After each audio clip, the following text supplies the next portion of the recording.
All right, ladies and gents, welcome back. And today is going to be one of those videos where you say, what did I just watch? Seriously, because I've just said to myself, what on earth have I just read? I've got to go through, we're not going to spend much time talking here today. I'm going to go straight to the shared screen because seriously, I read this and said, what did I just read? Completely changed the video that I was going to do today. And we're going to cover this instead.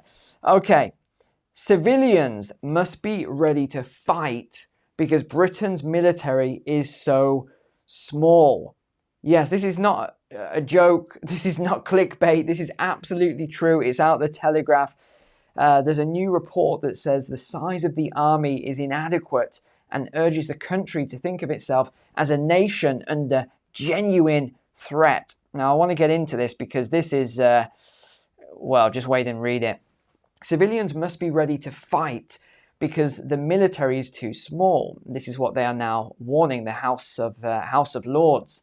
The armed forces lacks the mass, the resilience, and internal coherence necessary to maintain a deterrent effect and respond effectively to prolonged and high-intensity warfare.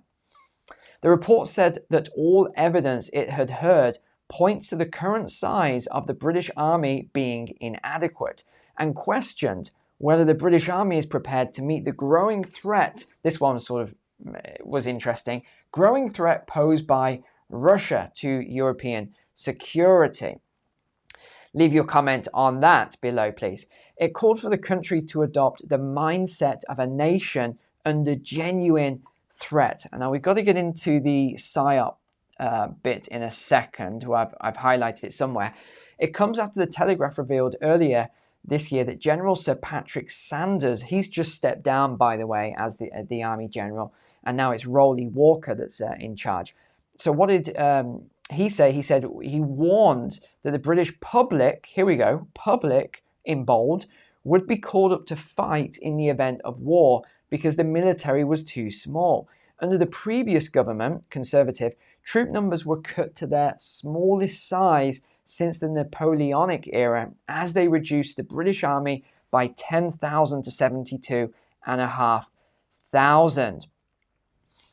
So what did Sir Patrick say then? He said there should be a shift in the mindset of, this is an interesting word, regular British people. They also use the word citizens. So this is quite interesting, where they think more like troops who are mentally prepared that war with Russia could happen. The report warned that while there was a risk that conversations around civilians could end up veering into discussions around conscription, Labour had an opportunity to broaden this out and consider how it could incorporate the whole of society in building resilience. It also criticised the alarmingly low understanding of the public's awareness of the true state of the UK defence posture. The mindset of a nation under genuine threat is absent, and there is an urgent need to invest in, here it is, shaping how people perceive the value of defense. I just was surprised they put that in there because I'm going to highlight that right away. Shaping how people perceive. It called on Sir Starmer to develop a plan that resonates with citizens. Again, keyword here. So there was citizens emphasizing the importance of national security in their daily lives and moving beyond the notion that defense is solely the military's responsibility. Now, let's just pause for a second there, and you can leave a comment as we're going through this. What I find really interesting is that they seem to be out of touch with what is going on in the UK. This isn't the same UK as it was 100 years ago, or even longer if we look at World War II or World War I. You often hear people say, my grandfather fought for this country, and these sort of things all the time, which is true. That is, people try and criticize people who say that. No, that is true. That is being proud of your heritage. Okay, so don't ever let anyone, I've seen it all the time, people criticize that and say things against it. Oh, that's not inclusive and that's not this. And nonsense. This is just buzzwords put out by the media, just, this sort of stuff. Anyway, what I find interesting is they're out of touch, and they think that people today have that same national identity as they had during World War II, World War I. It doesn't exist anymore. You don't have that national identity. You're not going to see people running out in the streets and running to the recruitment offices and saying, I'm going to sign up. I stand for this country. My grandfather fought for this country. You're not going to see this time around. If you agree, please leave a comment below, because I want to know who agrees and who disagrees with that statement. But I am almost certain that we are going to see that. I think I was probably one of the last generations who joined the army who felt that way as a whole. I'm sure there's people that feel that way now who join, but a lot of people these days, I think, see it more as a career as opposed to what we saw, which was that this is our country, our grandfathers fought for this country. And not just grandfathers, even the women, remember, that the women get left out a lot, did a lot, that worked in the factories, they did a lot of the other jobs. Okay, but I don't see that national identity anymore, and I think this is what they are missing. So leave a comment and I will read them. Okay, in July then, General Sir Rowley Walker, who's the new head, used a speech to warn that nations win wars, not armies, in comments which reflected that in war, the whole of society bands together. Again, I think they are missing the point on this one. I want to move over to some other stories then. Probably should have done this last, but we're just going to do this quickly now. The Taliban, because we need to talk about the new pledges with the US, Russia, China, all these other things. So let's get on to this first. Let's get it out of the way. The Taliban wants to join BRICS and is seeking an invitation to the upcoming summit. Despite not being formally recognized by any country, the Taliban government of Afghanistan is now seeking to join the BRICS Economic Forum. Countries with major resources and the world's biggest economies are associated with the BRICS Forum, especially Russia, India, and China. They said this: currently, we have good economic ties and commercial exchanges with them. We are keen to expand our relations and participate in the economic forums of the BRICS. While the Taliban government has not been formally recognized, China and Russia have come close, and they've also hosted them for delegate talks. They still maintain embassies in Kabul even after the US-NATO pullout of August 2021. We also have a number of countries which you can see here where they have de facto recognition of the Taliban. So it's quite a lot of countries in the region. And then we have limited recognition, which isn't a surprise: Turkey, India, Azerbaijan, etc. The Taliban in BRICS would present Washington with ultra low-hanging fruit, which could be used to denigrate BRICS on a world stage, especially in light of US anger at growing China, Russia, India cooperation, and these countries' refusal to condemn Russian military action in Ukraine. And it is growing. BRICS is gaining appeal among developing countries. Now, this is very, very heavily leaning towards BRICS and the alliance. So I'm not going to go through all of it because it's a wonderful propaganda piece. But what I will read out is a couple of points that I'd love your comments on here. One of the primary drivers behind the growing interest in BRICS is the perceived unfairness and irrationality of the existing international order. Many developing countries have long felt marginalized and underrepresented in global institutions, where the rules are often dictated by a few powerful nations. The global South's frustration with this imbalance has been exacerbated by the economic and political policies imposed by these hegemonic powers, which frequently overlook the needs and aspirations of less developed nations. The reason I want your view on that is because I somewhat agree with that statement. I think that is why a lot of countries are wanting to join BRICS at the moment.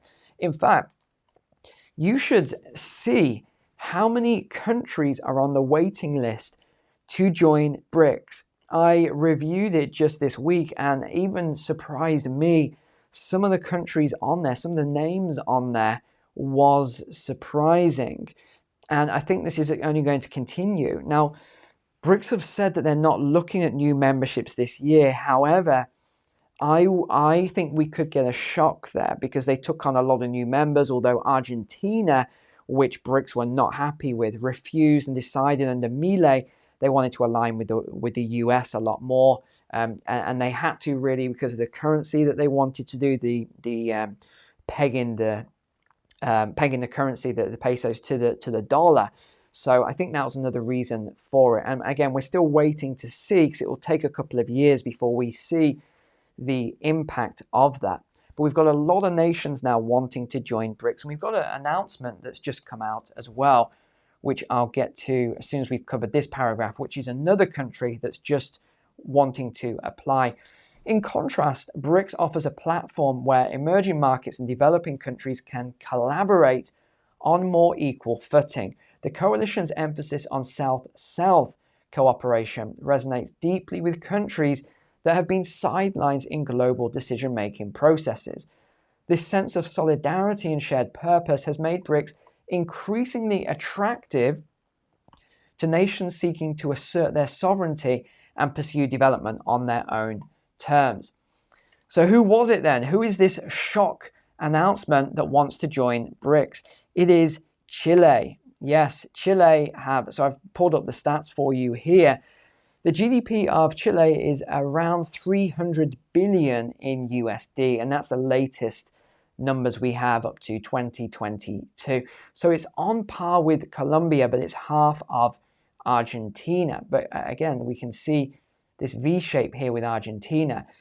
And if we look at the gross national income per capita in South America, you can see that Chile is actually third here with 15,800. That's per person, which is higher than Argentina, higher than Brazil.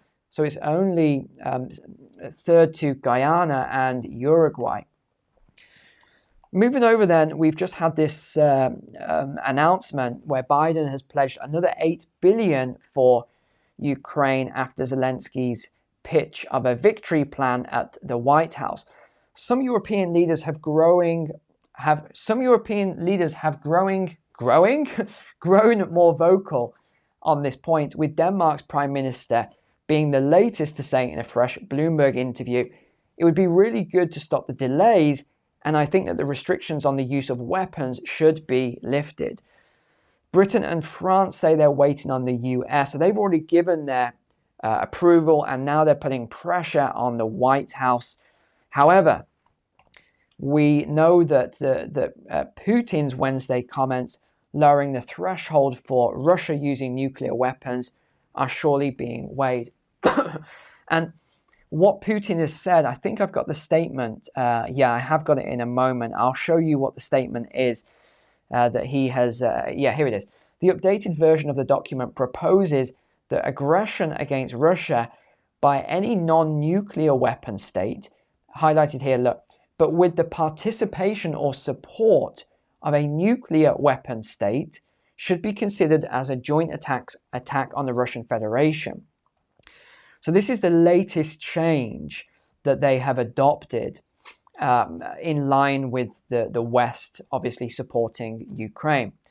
But Zelensky, in a Monday interview with ABC, which kicks off his week-long US tour, expressed hope for a change in policy. He said this on long-range strikes. He believed Britain, France, Germany, and Italy were ready to allow the strikes, but the decision needed to come from the US. The main role is in the US, in the president of the US, Biden. Everybody's looking up to him, and we need this to defend ourselves, said Zelensky. So he's just got an estimated $8 billion from the White House, and this is expected to include an additional Patriot air defense battery as well. So this is Trump, though, called Zelensky probably the greatest salesman on earth. And he said, we continue to give billions of dollars to a man who refuses to make a deal. Russia sends a US message over these nuclear tests then. This is the latest we've just heard.